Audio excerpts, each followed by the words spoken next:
It is Friday, July 19th, 2024. This is another edition of Baseball Today, presented to you by our friends over at Booking.com. That is my man, Trevor Plouffe. I am Chris Rose, producer Dan, intern Tommy along for the ride as well.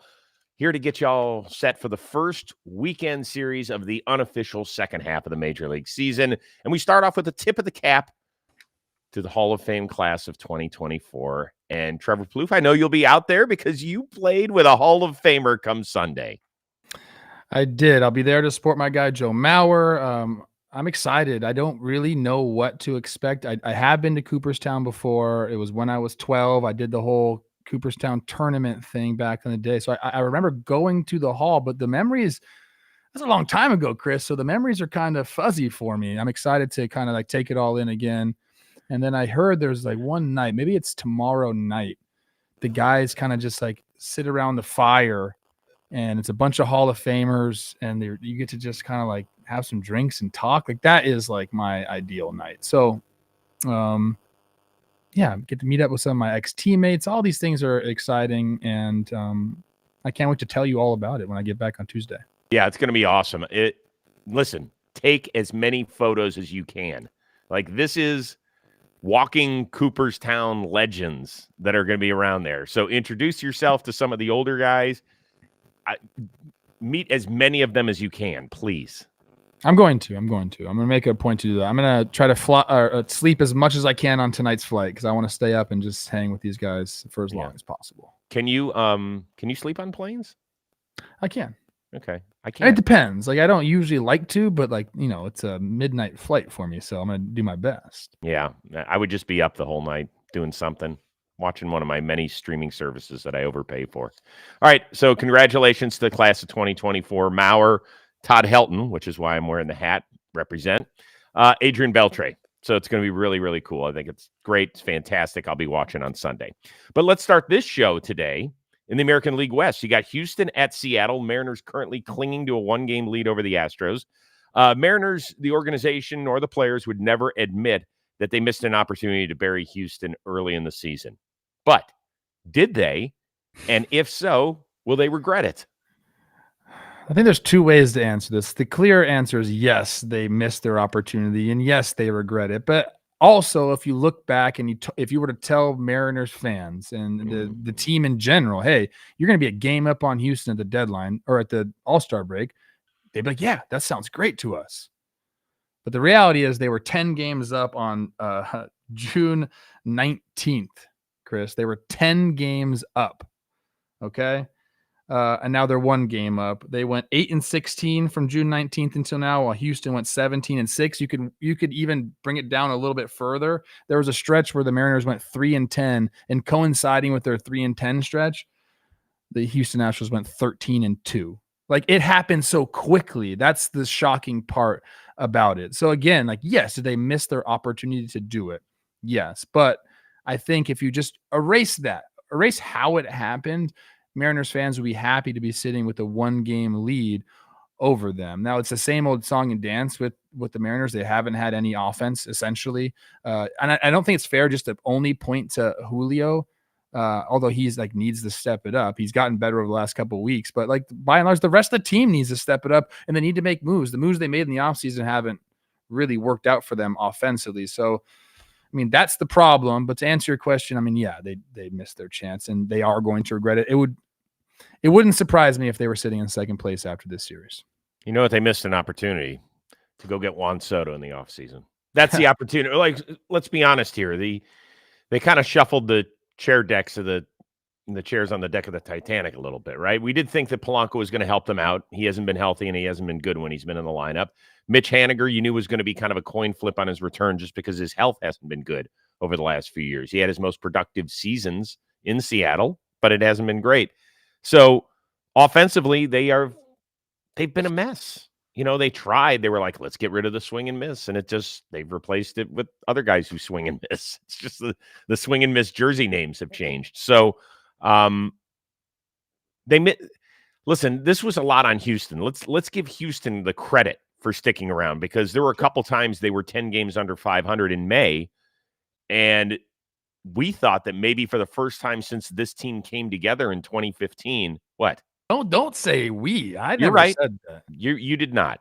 What I I said don't was think that you they were said it either. no, I Did you? think what I said is that they have to be thinking for the first time about the possibility of being sellers over the last 9 years. I mean, really, they because That's a fair assessment. yeah, it was because it was something that I think they would have had to consider if they had been 7 or 8 games out right now instead of 1. I think it's probably something that they would entertain because Alex Bregman is in his walk year, because Fromber hasn't received an extension, because Kyle Tucker's going to cost over $200 million and they've never pushed a salary that high for an individual player. Those are all sort of things that would have come into play had Seattle been able to hit the ball more effectively and been able to put some distance between themselves and the Astros. And it didn't happen. I think if we were talking about literally any other team in baseball, like I'm talking any team, even the Dodgers and the Phillies or whatever, if they were, you know, ho 10 games back of the division, how many games back of the wild card? I think at the time it was maybe like 8 or something like that. I Mhm. think any other team, we would have said, "I don't know if there's a chance." But given Houston's track record and what they've done, I mean, they have just showed time and time again that they're going to be there. So I think we as an industry, I think, gave them the benefit of the doubt, and they proved everybody right. Yep. I mean, to me, this is actually more about Houston and its ability to bounce back and not fall down when a lot of teams have for a singular season than Seattle. I mean, Seattle, until they really go get a bona fide big time, like not a role player. I'm talking about a stud that you can plug into that line. It's Why? supposed to be Julio. It's I supposed to know be it is. Julio. I know it is. So I think they've made moves and they've done things. And when I look at the names in the lineup, I'm like, that could work, Could. but it Okay. just hasn't. Man, like highest OPS with any meaningful at bats is a 734 by Cal Raleigh. All That right. ain't gonna get it done. Just give me an order. What do you think the order of finishes in that division among those top 3 teams when it's all said and done? Rangers fans hate me because I've been just They do. dogging their team. I know. They do. I think it's Houston, Seattle, Rangers. You're onto something. I got you all right there. East meets West, AL versus NL. Boston kicks off the second half in Los Angeles to face the Dodgers. Of course, LA has been a chic pick to represent the National League in the World Series all along. But is Boston a legit World Series contender right now as presently constructed? I think they are. I think, and especially the way we talk about Houston and history and banking on things to happen with them. I feel like the years where we kind of count the Red Sox out is when they get really hot at the right time, which is what it takes to win in the Major League Baseball postseason. So I do think they are a legitimate threat to win the World Series right now. Is it going to be easy for them? No. But as I was kind of like looking around and kind of reading the tea leaves about the Boston Red Sox, I'm not super plugged into the minor league system and Mhm. everything there. But as I started to read a little bit about it, they have a little bit of a roster crunch come this offseason with guys they have to protect from the Rule 5 Mhm. draft. Now, what does that mean? That means that they probably got to start thinking about some trades. Now, if we're talking about the Boston Red Sox going and making a splash at the deadline, then we're talking like, yeah, they are going to be up there with the top 5 teams we're talking about to win the World Series. So I think as currently constructed, they are. They have the pitching to get it done. I think Mm. the offense has been fun enough with some. No, they do. They do. They can remember they pare it down in the postseason. And then the offense is getting some reinforcements back. What about Liam Hendricks? Like, is he coming back this year? Yeah, Like, he that would is. be a very welcome sight for them at the back end of their bullpen if he could return to form. But again, as currently constructed, I think they are a World Series threat. But if they go and make a splash for maybe another starting pitcher, That's maybe a back end type of guy in the bullpen, then I'm like, yeah. Didn't Kopech start out with them? yes, he Little yeah, he Kopech reunion? yeah, they do need a little bit of help. They've got a couple of guys who have bulky elbows, including Chris Martin, who's a veteran that they could really rely on in that bullpen. Um, so I would say, as presently constructed, no. Okay. But if they make a trade, if Craig Breslow makes a trade for a starting pitcher, then yes, I will immediately change my answer because I really like the way they play baseball. I really do. I think that like I've said this several times on this show, that it feels like it's the most athletic Boston team that I can remember. They just always have been a slug. Let's put it over the monster. Let's hit it down and past the pesky pole, and we'll call it a day. This team can beat you with speed. They can beat you with defense, all that sort of stuff. But they do need another starter, right? Tanner Houck, whom we flew back with, by the way, from Texas to L.A. He sized me up. He was like, I'd strike that guy out. Wait a second. Did you say hello to him? I did not. Oh, you know what? I met him at the CAA party. Oh, you did? Okay. But then, like, I don't know, man. It was a weird morning, transitional morning for me. I heard he was a bigger fan of Joe's than you at the CAA party. Everybody's a big fan of Joe's. It's ridiculous, dude. So Tanner Houck has been great. Bayo has not been good, and that's kind of where it falls off, after Pivetta. Crawford's been good, but it's Houck, Crawford, Pivetta, and then you need somebody else. And if they play in that wild card round, that's where it kind of scares me because Bayo just hasn't been good. Is Bayo like Barrios? Because I had so much hope and love for Jose Barrios when he was with the Twins, gets over to the Blue Jays. Red Sox fans have shoved in Brian Bayo down our throat for years. And he's just been inconsistent. I think he's got the stuff to do it, but is he ever going to put together Yes, he will, but he's still young, and they've already paid him, so they're going to be patient, obviously. But this year, if you're talking about needing somebody, they're going to need somebody, in my opinion. Does that mean they go get a Garrett Crochet? They do have really good players in their minor league system that we keep hearing that we're just waiting for that. Are they a player for Crochet? They could be.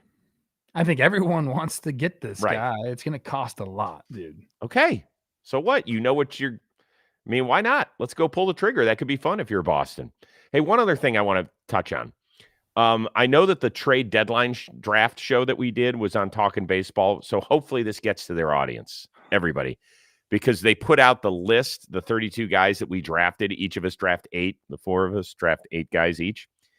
It doesn't mean that we don't think that the Cleveland Guardians or the New York Mets or the Kansas City Royals are not making trades. You have to look at them as 4 individual companies. I had somebody going to the Guardians, a starting pitcher going to the Guardians. I had Yusei Kikuchi, but somebody drafted him before I could put him on the Guardians. So once he's been taken off the board, I can't put him there. And just because I don't think everybody's a match for a certain team. I actually had a major leaguer reach out and say, hey, you didn't have us getting anybody? I was like, no, I did. It's just he was already drafted. No, and I don't know if our social team does this on purpose. I love our social team. They're the best in the business. They truly are. But they don't explain what we're doing too well. I think they like people being like, at us. And so, I've learned now to just take it and say, all right, whatever. Listen to the episode, understand what we were doing. It was a draft. There are some teams that are 100% more likely to make trades. We're trying to win the draft. There's some rules and there's point value systems, but nobody reads the fine print. And to be honest, the fine print's very difficult to understand if you're just looking at the graphics. So I don't fault people for getting mad at us. But yeah, you're right. We didn't send anybody to the Guardians. I don't think we sent anybody really to the Red Sox or the Mets. And it's okay. Right. That's not what we mean by this. We're not sitting down there and being like, this is what it's no, we're drafting to try to get points. And you're right. Once somebody gets taken, you can't take them. So yeah. Right. Although Shelfie tried. Yes, Shelfie. He did try. Welcome to the draft episode, Shelfie. Yeah. Listen, everybody has a best friend in the world. And I don't know who that is for you. For me, it's my dog, Sydney. That is my girl. I love my family beyond belief, right? Michelle, who just had a birthday. Our sons, Josh and Brady, love them dearly. But that's my dog. Literally, that is my dog. That is your dog. A year ago, we made a change. We gave her a healthier, more fulfilling dog food courtesy of the farmer's dog. It is developed with vets Made fresh from real meat and veggies, it's perfectly portioned for your dog and delivered right to your door. And it is so easy to get started. You just head on over to thefarmersdog.com. You fill out a less than 5-minute questionnaire. Breed of your dog, size of your dog, how old your dog is, what it usually eats, how much exercise it gets, and they're going to send you these frozen packets. And it actually says their name on the packet, perfectly portioned for the dog. So you're not guessing. You're like, oh, well, how much do I give it? They tell you exactly how much to give. Stick it in the freezer 24 hours before they're ready to use that specific pouch. Go put it in the fridge. It'll thaw out. They're good to go. So what are the benefits? Well, first of all, your dog's going to love it. Every time I run toward the fridge, Sydney gets her ass over there and she's like, give me some of my farmer's dog. I was like, no, we're not feeding it to you right now. You don't get it 24 hours a day, even though you love it. They're going to have better skin, better fur, better breath, which is nice because sometimes they're breathing fire, even though you love them. Smaller, better poops. That's big time for the digestive tract. They're just going to love you. So it doesn't matter whether your dog is old or young. It's the right time to begin investing in their health. Help keep the dog healthy and playing with it each and every day. Plus, you're going to get 50% off your first box. Head on over to thefarmersdog.com/today. Plus, you get free shipping. Big deal. Big box. Head on over to thefarmersdog.com/today. You'll get half off. And most importantly, at the end of the day, what dog owner doesn't want their puppy looking up at you with those huge eyes and saying, ready, right, row, right, row. Oh my God, you can't keep adding stuff to that, dude. I feel like I have to. Every single time. The whole show is going to be one Farmer's Dog ad read. They must love you at Farmer's Dog. I love them. They've changed. I know you Sydney's do. life. It's like a match made in heaven. Hey, Farmer's Dog, you got national commercials. I've seen them.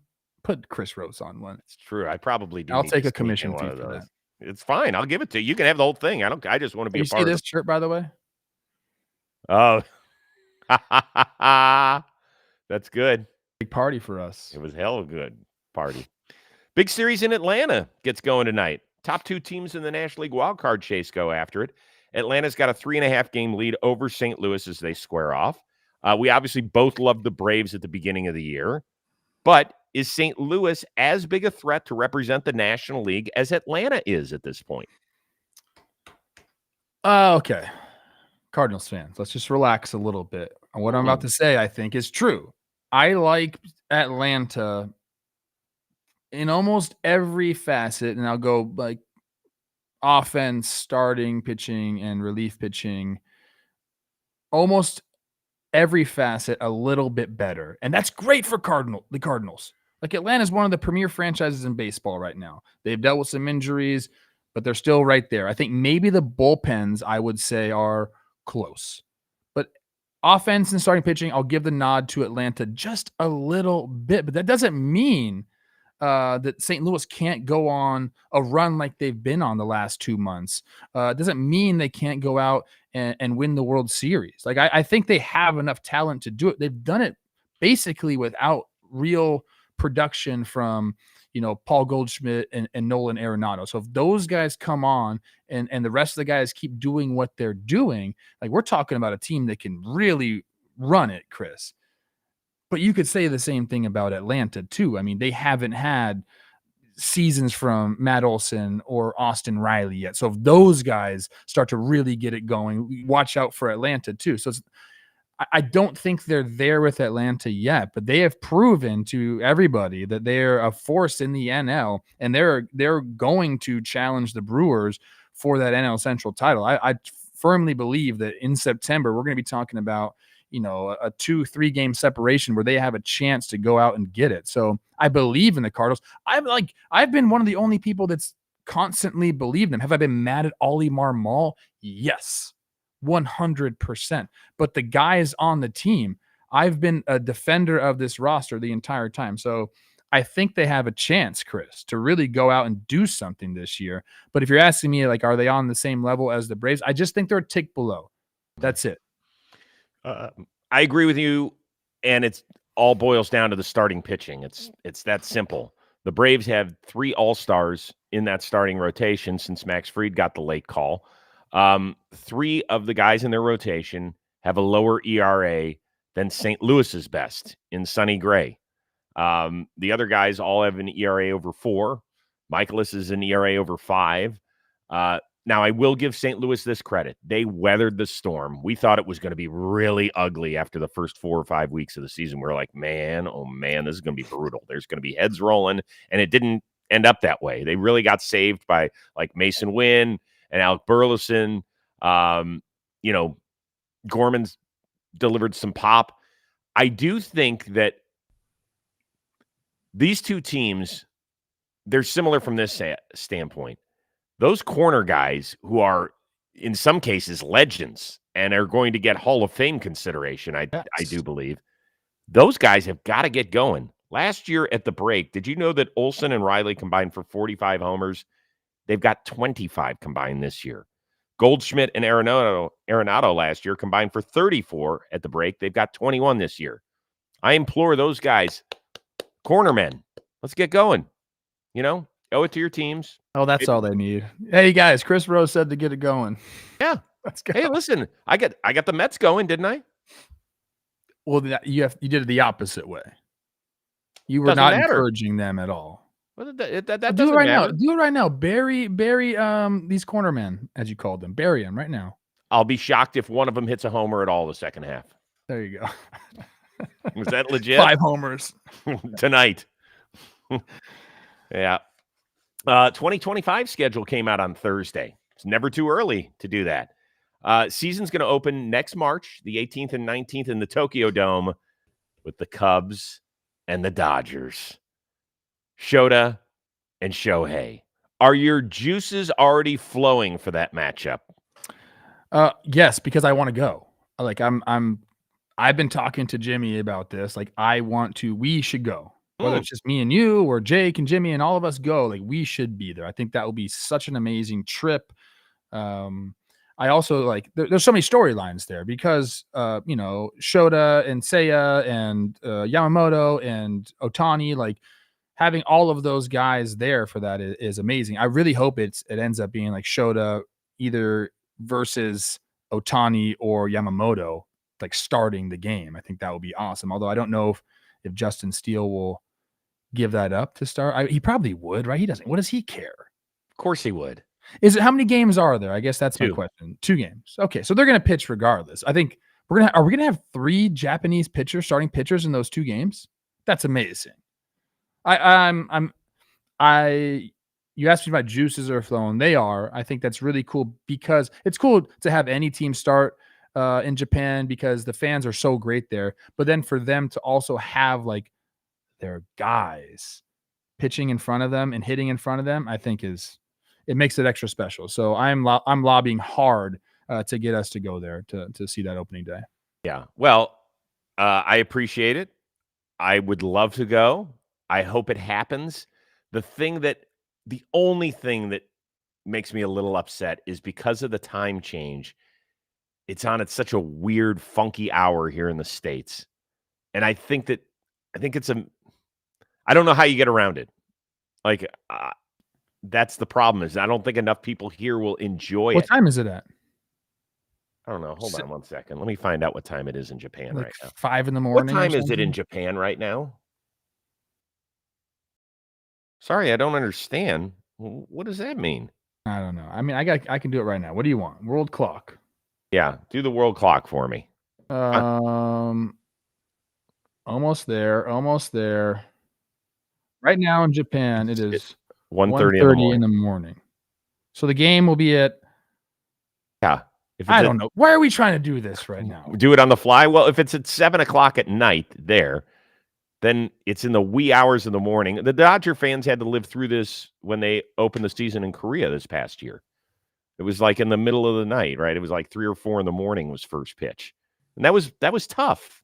That's so tough. they're 8 hours behind us or 16 hours ahead of us is actually what they are. Yeah, I think that's what it is.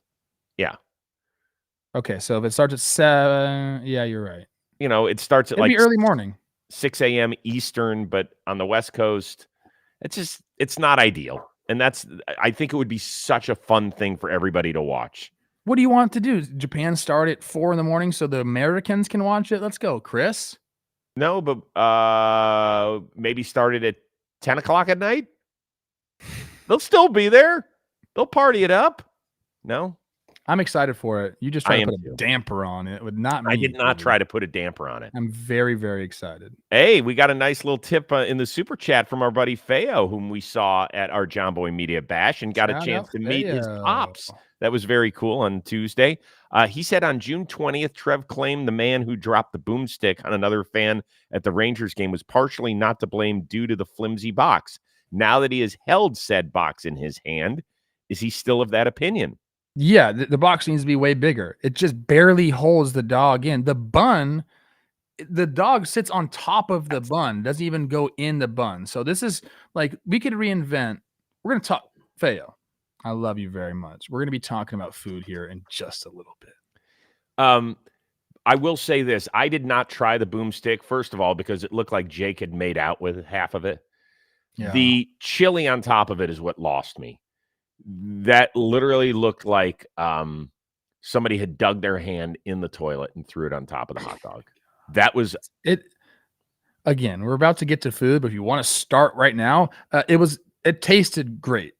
It was a very good item. It just needed a little bit. It just needed to be a little bit different. That is not what it looks like. not at all. That is fake. Yeah. Fake. No, that's the boomstick burger, so that's not it. Yeah, that's a good try there, Danny, but that's not right. You can remove that from the screen. I think everybody's seen it. They all get it. The chili is so soupy, it soaked the bun. And that was the problem with it. Wouldn't you say? No, it didn't really soak. The bun was great. It just wasn't in the bun. It was on top. It made it's a fork and knife thing. You are not grabbing that thing by the hands. Yeah. And You better. I'd put a bib on too while you're at it. All right. Speaking of food, the Royals and the Rockies both introduced new food items on their menu for the second half. The Royals have a taste of the K taco. It is a hot dog wrapped in a cheeseburger quesadilla with barbecue brisket, fries, lettuce, onions, sriracha, Cracker Jacks, and 816 sauce. In the meantime, the Rockies have a polar pasta. It looks like spaghetti and meatballs at first glance, but it's actually vanilla ice cream with donut holes, strawberry syrup, and mint. You have to pick one to try. Oh, this is a no-brainer for you, it looks like. I hate both these things. What? I'm going to say it right now. I do. Look, okay, if I had to pick one, I don't eat sweets, but I would rather do the spaghetti meatball looking dessert thing. What are we trying to do? Like cheeseburger, hot dog, Cracker Jacks. What are we doing here? Come on. This is what needs to happen. All right, people, listen up. PSA announcement. Okay. Let's just go back and make the basic foods good. Like, let's make the hot dogs good. Let's make a burger good. Let's make the nachos good instead of trying stuff like this. Let's make them good and affordable instead of trying to charge people $45 for some BS thing like this. I'm sorry. I can't get behind it. Brisket, hot dog, burger. What are we trying to do? This is all for social media clicks. So everyone's like, oh, look at this. I got this. I'm going to share it on my Instagram. Let's make the basics food good again and affordable for families to go there and try them. I'm out on all of this stuff, Chris. Like the boomstick, I can almost get behind because I feel like it would feed 4 people. It's big enough to do that. It needed some work again, but like stuff like this, like how much is this going to cost?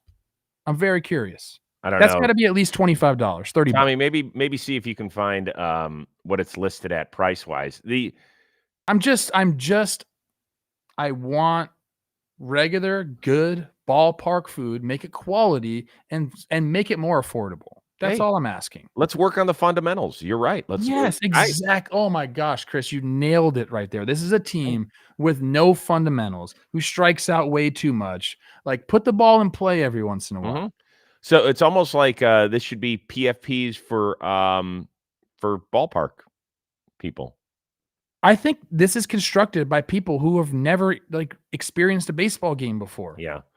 All right. I would never. All right. Trev was right on $25 for this thing, for the one in Kansas City. I would not try that one in Kansas City. But Dan, you can put up the dessert. If Team USA had a dessert team to send over to Paris, I would have been like a 16-time Olympian. I am a dessert hoe. I just love it. So when I saw this, I'm like, I'm in. I don't know how you keep it cold from the concession stand to your seat. That's the only thing I worry about. I think I would have to kill it on the outer concourse, and I don't like to do that. I like to enjoy the ball game and my dessert. That's the only question I've got. Like, this one is actually sort of creative, and I gotta imagine this one's not too much money. I'm gonna put the price tag on this one at $12. I think it's more. I bet you this is like 16 or 17. Is that like a frisbee on the bottom of it? Like, if it comes with a reusable frisbee, then I'm all in. When was the last time you threw a frisbee? Oh, all the time. Seriously? All the time, yeah. I love throwing the frisbee around. So this was like sort of creative, Chris. Like, yeah, okay, but again, like, let's just get some popsicles for the kids, or like a ice cream cone for the kids. That the little helmets, those are great. Souvenir and ice cream, they should cost $3 for that. Yeah, I get it. I am like, I wish I could be on like some council that just said, hey, let's fix concessions at ballparks. Mm-hmm. We are gouging people for no reason. I hear you, brother. I'm with you 1,000% on all that. But here's the nice thing is that you still have time this summer to travel and go check out all these delicacies at whatever ballpark you want to go to, because our friends at booking.com, are here to help out, and they are a big-time sponsor of Baseball Today. So we're smack dab in the middle of July. You still have time to go take a great baseball trip with your family. And maybe you never thought about heading to one of your rival cities, but the time is now to go do it. Hotels, bed and breakfast, vacation rentals, resorts, so much more available at your fingertips right there at booking.com. You might just find the perfect stay even in your baseball rival cities. So let's say you hang out in the American League West. Let's say you want to get out of the heat of Texas if you're a Rangers or an Astros fan. Maybe you want to get up to Oakland one last time before they leave that beautiful ballpark up there. Yeah, there's great places to stay in the Bay Area. You could find them. All you have to do is head on over to booking.com. So many great choices. So the right stay can make you a fan of any U.S. city. Yeah, even your rivals. So book today on booking.com, an official accommodation partner of Major League Baseball, on the site or in the booking.com app today. Speaking of which, it is time for our booking.com question of the week. Once again, excellent job, class. Excellent job. This one's timely because of the Hall of Fame this weekend. It comes from Owen. How do you feel about inducting Barry Bonds into the Hall of Fame as a Pittsburgh Pirate? I feel like this would honor his greatness without glorifying PEDs. He arguably had a Hall of Fame career in Pittsburgh. Thoughts? I feel like we used to talk about the Hall of Fame so much, and PED guys getting in or not getting in. It's kind of like taking a back seat. Once, I guess it was Barry had one last time on the ballot, right? And now it's up to the committee at the end, right? That's why we were talking about it so much. Yeah, eventually, if he's on that committee list, yes. As a player, I would have said 100% nobody that ever took PED should get in the Hall of Fame. And I wish we can go back in time to figure out who took them, because that's the other argument is there's so many guys in there that have taken them that are already in the Hall of Fame, whether that be greenies or whatever the heck else they used to take. I've been battered down so much, Chris, that now my stance on it, I think, is like, let's just put these guys in and just write about what happened. Hey, these guys got great numbers, Hall of Fame numbers, but here's why. And write that. Now, I'm curious. I don't think a lot of guys would want that. A lot of guys in terms of who are you saying? Who's a lot of guys? I don't know. Like, I don't know if Rafael Palmeiro is a Hall of Fame guy. I think he might be, right? Well, he's one of 4 guys who's got 3,000 hits or 5 guys, I think, with 3,000 hits and 500 homers. Not versed on Rafael Palmeiro's numbers. Thank you for knowing them. If he got in, but his plaque was like huge asterisk and said testified against Congress and lied and took PEDs to achieve these numbers, would he want to be in the Hall of Fame? Right. I don't know, man. A lot of people will say it's a museum, so you need to put the best players in, and the numbers are what the numbers are. I'm like slowly like turning into that guy, but I would like, whether it's a separate part of the Hall of Fame or just blatantly on their plaque, say these guys took PEDs, and retroactively too. I don't want to just because we found out about these guys doesn't mean we can't go back and figure out something else. I don't know, man. My stance has flip-flopped a lot. As a player, I was so against anybody getting any recognition. If you took PEDs, I was like, I'm out. Yeah. So let me get to the question here, and I appreciate it because it is an interesting thought, right? I would say you can't do it the way that Owen is suggesting because we don't know the exact date when Barry Bonds allegedly started doing all this stuff, right? We just don't know. We think it was with the Giants. It would certainly make sense. He did have an outstanding start to his career in Pittsburgh where I believe he won 3 of his 7 MVPs, the whole bit. I am where you are now, but I've always been there. Like, if I had a ballot, I would have put Barry Bonds. I would have put Roger Clemens on it. And I would have always voted for those guys because it is a museum. And the idea of a museum is to tell the history, to tell the story. And we can't act like this stuff didn't happen. And I've gotten into a lot of arguments with writers who say, well, they're either on the Mitchell report or they testified, and so I'm going to knock them out. I said, but I know that you voted for people whom you maybe never were able to prove it, but took performance-enhancing drugs. And they were like, well, based on my research, I said, yo, bro, you can't play judge and jury. That's not how it works. At least it doesn't work that way in my book. So I would have always put Barry Bonds in, and I would have tried to tell the story the best we can. Because remember, we're all living in this time. We all saw the Barry Bonds stuff. We all saw the testifying in front of Congress. Very soon, we're going to have a lot of baseball fans who didn't see that stuff and didn't live through it. So it's our job to make sure they understood that this was a dark part of the game. That's all. Okay. I hate discussing it but I do think that it was a really interesting point that Owen brought up, which is why we picked the question that way. So, Owen, thank you very much for the thought-provoking question. Dude, have a great time this weekend. I am so excited for you, and I'm excited, obviously, for the Hall of Famers, but I'm sure it is a thrill for you to say that I played with a Hall of Famer, and he's a dear friend of mine. I think that's just so cool. I love it, and there's nobody more deserving of admiration and support than Joe Mauer. He's all of my mentors. I've said this before on the show, and I want to make a point to say it again. All the guys I really, really looked up to in the game are all like great fathers, great husbands, just really stand-up people. I'm talking about Justin Morneau. I'm talking about Joe Mauer. I'm talking about Jim Thome. I'm talking about Josh Willingham. These were like the people that had the biggest impact on me. Jamie Carroll's another one. The biggest impact on me.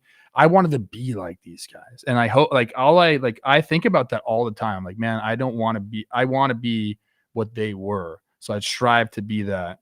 And I think I am that. I think I'm a good husband. I think I'm a good dad. And it was so important to me.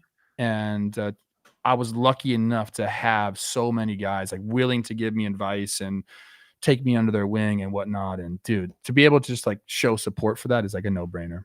They all will be very proud of you. You're a great dude. You're a great husband. You're what? You're fit the bill too. Yeah. It's not as good of a ball player, but like the other stuff. Nah, not a good ball player. Yeah. I peaked in 8th grade, and the peak wasn't very, very high. Let's hold each other accountable in that regards at all times. Don't worry. You don't have to worry about that. I'm good in that area. I'm messed up in a whole bunch of other stuff. I talked to Brady, your son, yesterday. He mentioned that his grandparents also had 60 years of marriage. So yeah. I heard that yesterday as I was driving. My phone wasn't connected. That's why I couldn't pick it up. So that was very nice, though, that you and Brady had a nice talk. He always loves talking to you. So we're a month from taking the dude to college. I'm going to be crying my eyes out on this show every day. Don't worry about it. I forget what I said to Josh the other day. You weren't happy about it. I don't know. I said it was something nasty. Yeah, it was a little filthy. Offline. That's an offline discussion. All right, everybody have a great weekend. You in particular, Mr. Plouffe, and travel safely to Cooperstown, New York. Go enjoy that. For our one-of-a-kind producer, Dan Rourke, our amazing intern, Tommy Young, that is the uber-talented Trevor Plouffe. I am Chris Rose. Have a great baseball weekend. We will see you Monday here on Baseball Today, presented to you by Booking.com.